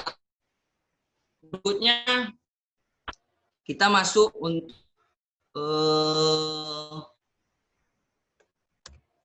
Mobile Elevator Work Platform, atau kita singkat dengan yang biasa kita perhatikan itu adalah MEWPS. Itu yang kayak tadi, Pak, ada kita di video tadi, bahwasannya ada bekerja ketinggian ketika kita ingin menyelamatkannya, kita menggunakan liftman atau apa yang membuat kita di atas ataupun kita bisa duduk dengan yang namanya personal lift. Ini salah satunya, Pak. Kalau yang namanya Mobile Elevator Work Platform ini, biasanya orang yang mengoperasikannya harus bersertifikasi. Nah, jadi selain dia mengetahui bekerja di ketinggian, dia juga harus mempunyai lisensi operator untuk menjalankan unitnya. Nah, ini dia. Ini sesuai dengan Undang-Undang nomor 9 tahun 2016 dan juga Undang-Undang tentang nomor 1 tahun 1980 untuk pekerja konstruksi dan scaffolding. Nah, jadi ini dia. Dan juga kita harus tahu dulu apa-apa saja. Sistem perlindungan itu harus dikenakan saat kita bekerja dengan menggunakan mobil elevator ini.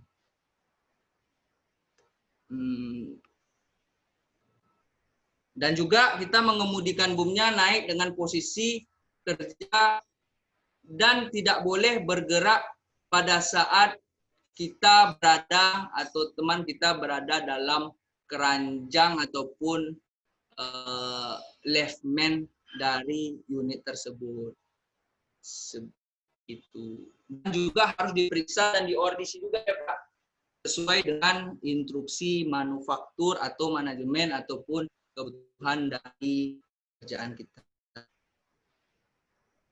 Terus juga ini dia ada macam-macamnya tipenya, ada scissor lift. Contohnya penggunaan utama pada alat ini adalah ya jelas penilaian bahayanya ketika kita menggunakan alat ini mencapai 8 meter dan menyinggung ada kabel di sana, kita harus izin dari petugas yang melakukan aktivitas dan yang mengerti tentang line listrik di sini. Karena ini biasanya kita menggunakan alat bukan scaffolding atau tapi biasanya ini maintain instalasi atau penggantian lampu-lampu di shop-shop dan segala macam tempat kita melakukan aktivitas pekerjaan. Seperti itu. Tapi yang paling penting ini Pak, yang nomor 5. Kita harus mengetahui dulu kemampuan alat dia bisa mengangkat orang dan jumlah orang yang bisa dia tampung di dalam keranjang alat tersebut. Ini dia bentuk alatnya Pak. Nanti kita tengok.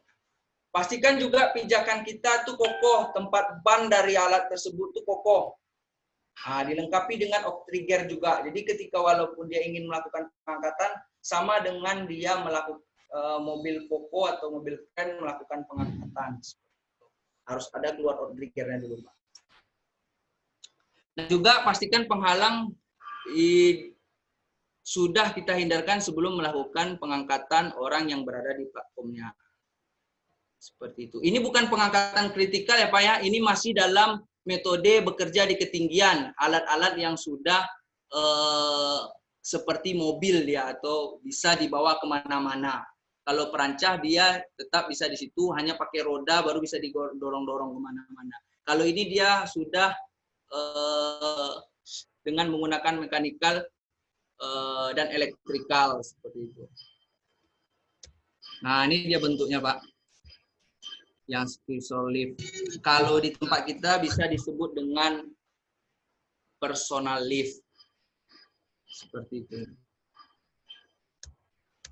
Nanti kalau Bapak bilang, ini ngangkat orang, jadi kritikal, pengangkatannya kritikal. Enggak, ini masih bekerja dalam ruang lingkup, bekerja di ketinggian.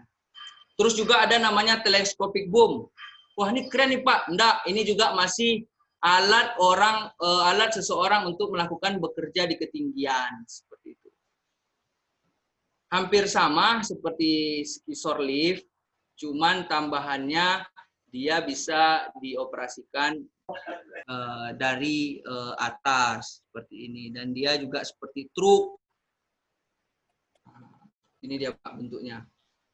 Cuman dia lebih besar lagi dan kapasitasnya lebih banyak orang yang bisa bekerja di atasnya.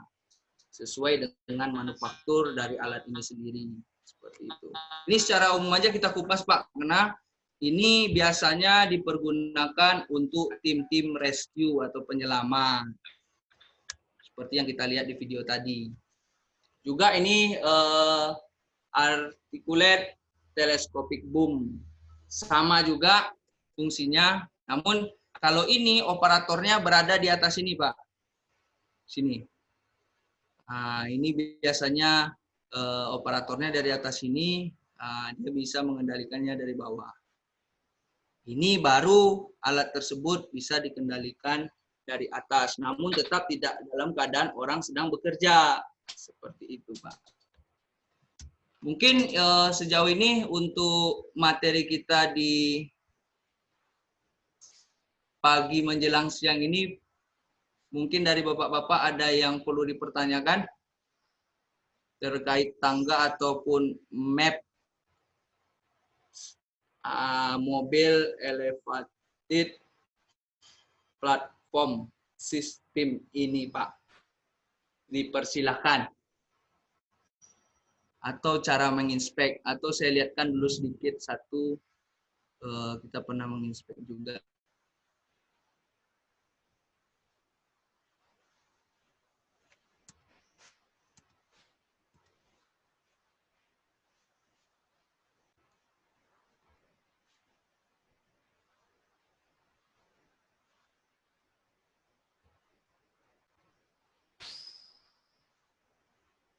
Oh, tidak ada pula yang nampak yang pernah kita inspek webbing sling atau laniernya yang rusak, Pak.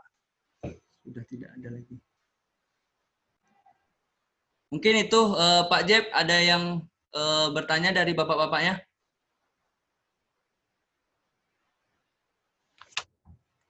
Siap kalau begitu. Bapak-bapak sekalian,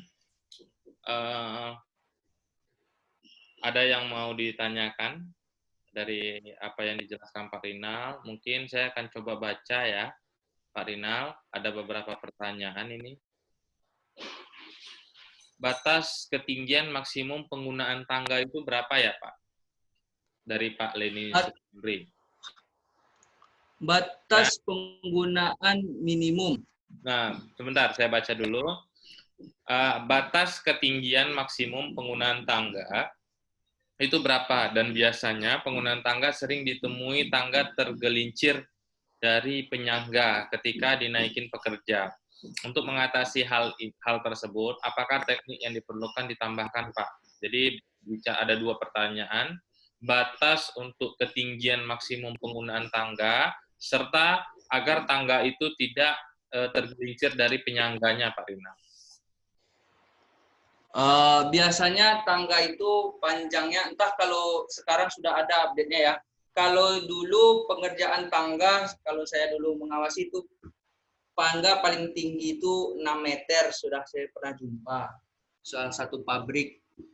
Jadi 6 meter. Jadi kalau dia lebih tinggi pekerjaan tersebut, biasanya dia akan menyambungnya. Tapi kalau dia tidak menyambungnya, ada perancah di sana, minimal dia 4 meter, Pak. Jadi kalau dia pakai perancah, tingginya 4 meter, dia tangganya miring. 4 meter, tangga miring lagi. 4 meter, tangga miring lagi. Tapi secara manufaktur, saya sudah pernah nengok tangga yang panjangnya 6 meter. Nah, kalau Bapak bekerja di perancah, otomatis tangganya kita bisa standarkan di maksimumnya itu 4 meter. Dengan yang seperti saya bilang tadi. Di scaffolder itu belajar, Pak, membuat tangganya 1, 2, 3, seperti itu. Itu untuk maksimumnya, Pak, ya. Cuman ada yang manufaktur mengeluarkan tangga sepanjang 6 meter. Saya sudah pernah melihatnya. Pada saat itu di Kerinci RAPP tepatnya. Berikutnya juga secara teknik bagaimana cara agar apa tadi, Pak? Tidak slip ya? Tidak tergelincir, Pak Rinal, dari penyangganya, Pak Rinal. Tidak tergelincir dari penyangganya. Ya, benar. Jadi kalau kita berbicara scaffolder, biasanya scaffolder akan membuat di scaffoldingnya penahan dari tangganya. Contoh, kebiasaan scaffolder itu membuat, misalnya ini pipanya, Pak, ya, ini pipa scaffolding ya. Tangganya tuh di sisi sini, tapi di sisi sebelah sini itu tidak ada lagi skor untuk penahan tangga ini biar jangan terselip, tumbang. Dia hanya mengikatkan tangganya di sini. Nah, itu yang salah. Tujuannya terkadang bukan salah, sebenarnya scaffolder itu mengetahuinya, namun karena biar lebih cepat dan tidak banyak makan material scaffolder, itulah makanya dia tidak membuat ini. Atau terkadang scaffoldernya itu merasa kesulitan untuk memasangnya. Jadi kalau lebih bagusnya sesuai standar, disanggah oleh satu batang scaffolder dari atas ke bawah. Berapapun tingginya, karena itu berbahaya ketika kita melakukan pemanjatan, dia akan slip, tumbang tangganya. Dan juga pastikan tempat kita berpijak tangga tadi itu benar-benar kuat, tanahnya tidak labil kalau dia di tanah. Kalau dia di lantai atau coran, pastikan tempat yang dicor itu kuat. Kalau sudah kuat, pastikan tapak dari tangga itu karet ataupun penahannya tidak aus atau rusak. Makanya kita inspek tangganya. Seperti itu, Pak. Oke, Pak. Baik, Pak Rinal. Berikutnya, secara agar tidak tergelincir. Oke. Kemudian, apa yang dimaksud dengan 3 point kontak dalam menaiki tangga, Pak Rinal? Dari Pak Fram Basta Fram. 3 point kontak dalam menaiki tangga, Pak. Titik 3 point. Titik poin kontak itu, Pak, cara kita menaiki tangga, Pak. Jadi kalau kita menaiki tangga, ada video animasi kita sebelumnya, Pak, yang membawa alat tadi dia naiknya. Nah, pastikan, Pak, jangan terlalu tinggi kita menjangkau. Kalau bisa sudutnya nih, Pak. Nah, begitu juga di kaki kita. Karena kita sulit pula di sini, Pak, untuk menggunakan tangganya. Nah, seperti itu. Nah, 3 point kontak. Jadi segitiga kita bentuknya, Pak. Jangan kita kadang jauh, ambil 2 tangga langsung. Seperti itu, Pak. Bagus mah. Telepon coba bagus ya. Dah, tadi mes jadi WA dulu. Oke. Baik, lanjut ya Pak Rinal. 3 point kontak tadi ya. Sudah, kemudian lanjut. Adakah peraturan, ini dari Pak Bintang Atmaja, adakah peraturan atau standar yang menyatakan bahwa perancah dan tangga yang dibuat dari kayu sedemikian rupa secara bagus, layak, aman bisa dianggap legal, Pak, atau hanya kesepakatan saja? Ini terkait perancah ini nih, perancah Sini mau ngapain? non-konvensional nih. Ini terkait perancah, Pak, ya? Iya, jadi Terkait perancah, kan? Jadi kalau perancah itu, Pak, jelas dalam undang-undangnya untuk bekerja dengan konstruksi dan bangunan, itu yang dikatakan perancah itu memang termasuk kayu, Pak, dan legal, dan itu legal. Seperti itu. Legal ya, Pak. Jadi kayu itu bisa, karena dia termasuk salah satu perancah, kayu-kayu yang lurus dan kokoh dan kuat, sesuai dengan undang-undang tentang bekerja, penggunaan perancah dan konstruksi di Undang-Undang Nomor 1 Tahun 1980. Oh, saya tidak salah. ya berarti dimungkinkan ya Pak untuk penggunaan kayu sedemikian rupa secara bagus dan layak gitu.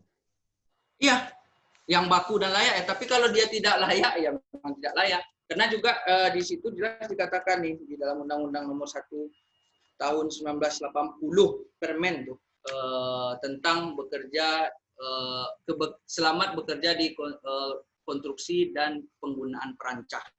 Seperti itu, Pak. Oke, kemudian pertanyaan kedua Pak Rinal terkait masalah apakah mungkin kayu.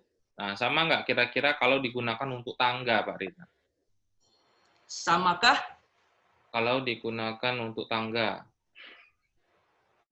Iya, kan tadi dibilang ada beberapa material untuk tangga. Salah satunya adalah kayu.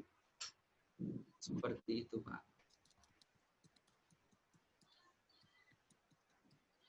Kayu, ada baja, ada aluminium. Seperti itu. Biasanya kalau aluminium itu untuk bekerja-bekerja di listrik, ditambah lagi nanti ada rubbernya. Seperti itu dia, Pak. Oke, siap. Kalau begitu.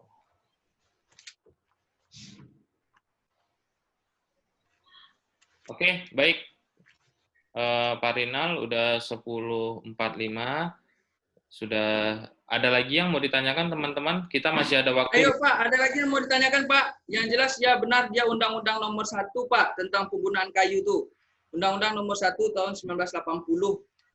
Kayu adalah salah satu perancah. Nih. Kayu adalah salah satu perancah. Undang-Undang Nomor 1 tahun 1980. Oke, Pak Riki Susilo, mungkin akan saya buka mic-nya ya, Pak Riki Susilo. Ya, silakan Pak Riki Susilo. Kayaknya Pak Riki Susilo nggak connect audio deh. Pak Riki Susilo nggak connect audio deh, HP-nya. Oke, sudah ya. Pak Riki, saya sudah buka mic-nya, silakan Pak Riki. Ini dia Pak. Material kayu dan juga salah satu perancah.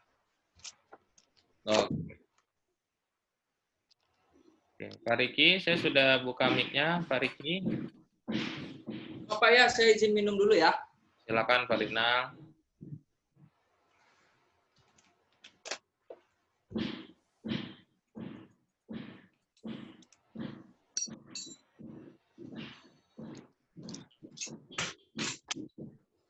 Wah, Pak Riki nggak bisa nih, bermasalah di audionya nih. Apa tuh Pak Riki yang ingin dipertanyakan? Bisa di chat kalau memang ada trouble di audionya Pak.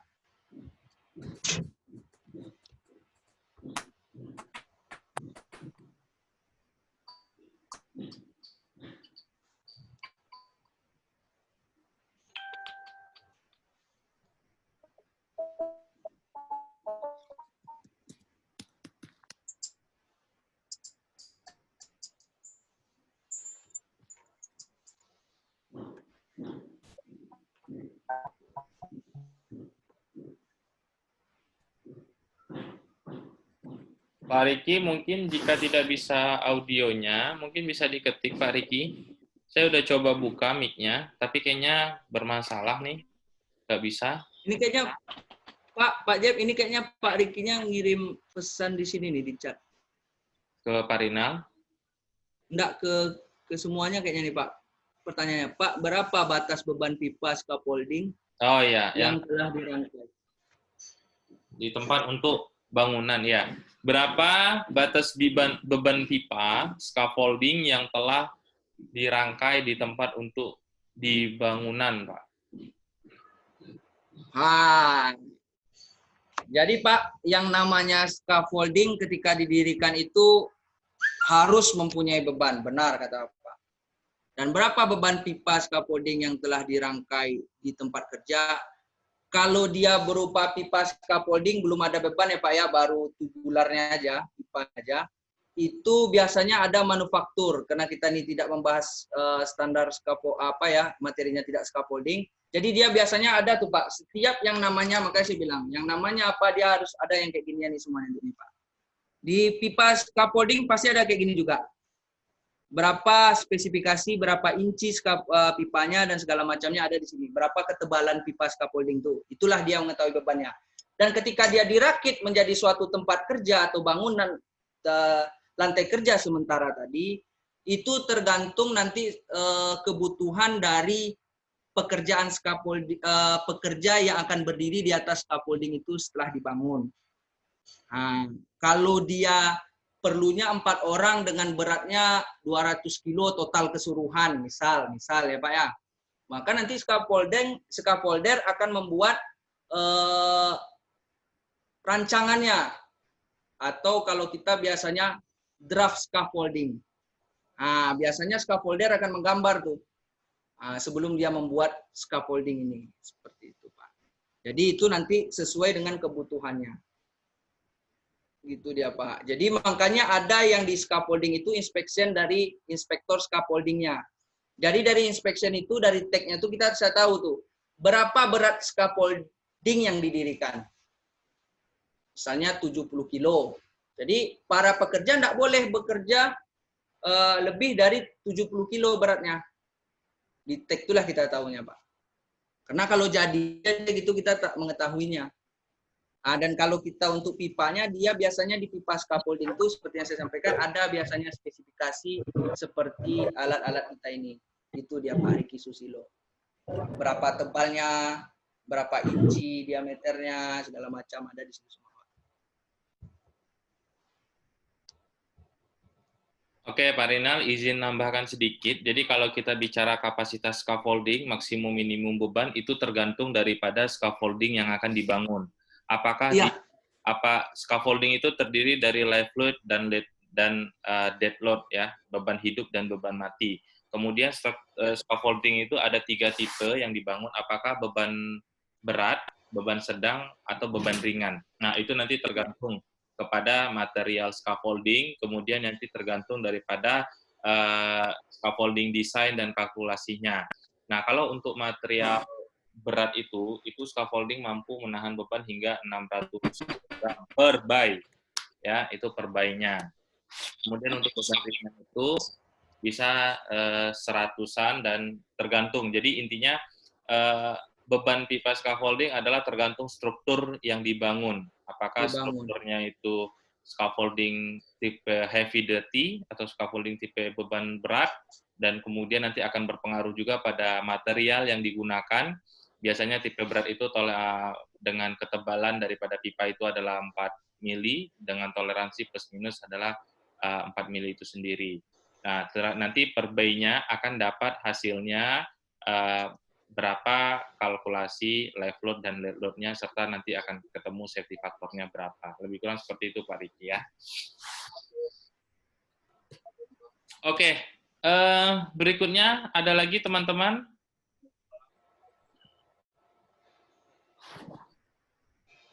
Kita kasih waktu 5 menit lagi. Pak Rinal mungkin sambil di-prepare. Pak Nasrul, monitor, tolong nanti sambil di-prepare untuk link quiz-nya.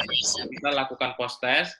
Teman-teman, 10 menit lagi, nanti kita akan lakukan post-test, dan dipastikan teman-teman tolong diisi daftar hadirnya. Ya, kita masih ada 10 menit lagi. Mungkin sambil santai, Pak Rinal, boleh minum dulu. Kita tunggu 10 menit lagi, ada atau tidaknya pertanyaan dari teman-teman sekalian.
Oke, baik. Mungkin supaya tidak membuang waktu, teman-teman boleh untuk dipersiapkan, ya, teman-teman boleh untuk dipersiapkan nanti perlengkapannya. Pak Nasrul, saya persilakan untuk meng-guidance atau meng-guide terkait masalah post-test yang akan kita lakukan. Ya, Pak Nasrul silakan meng-guide untuk masalah post-test yang akan kita lakukan. Dipastikan nanti seluruh teman-teman dari El Nusa dapat mengikutinya. Lebih kurang ada 20 orang. Pada Pak Nasrul, waktu dan tempat saya persilakan, Pak. Baik, Assalamualaikum warahmatullahi wabarakatuh. Untuk teman-teman yang belum absen di hari pertama, silahkan absen di Japli saya. Tapi kalau absen di hari kedua ini, linknya sudah saya berikan di dalam chat forum Zoom ya.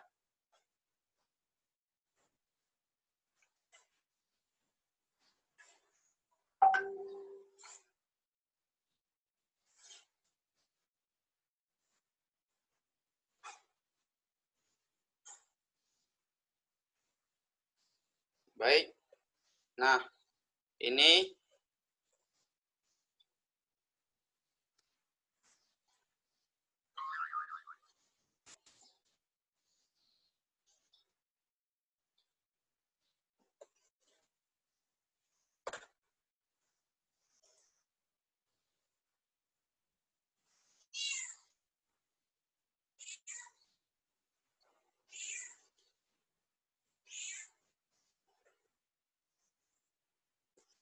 berikut ini link dari kuis ya. Post test kita hari ini. Ini linknya, silahkan disebarkan kepada teman-teman untuk melakukan post test pada hari ini.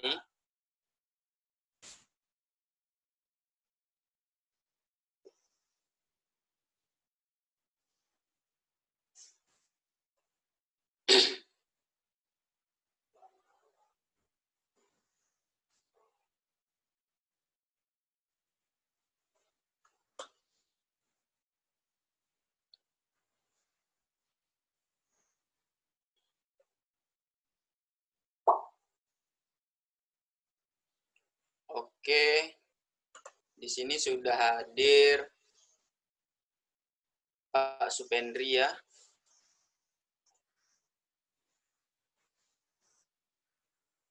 Pak Supendri sudah hadir. Pak Adi Wibowo. Pak Nasrul, kalau bisa di-share screen aja QZ yang sudah hadirnya, Pak Nasrul. Oke.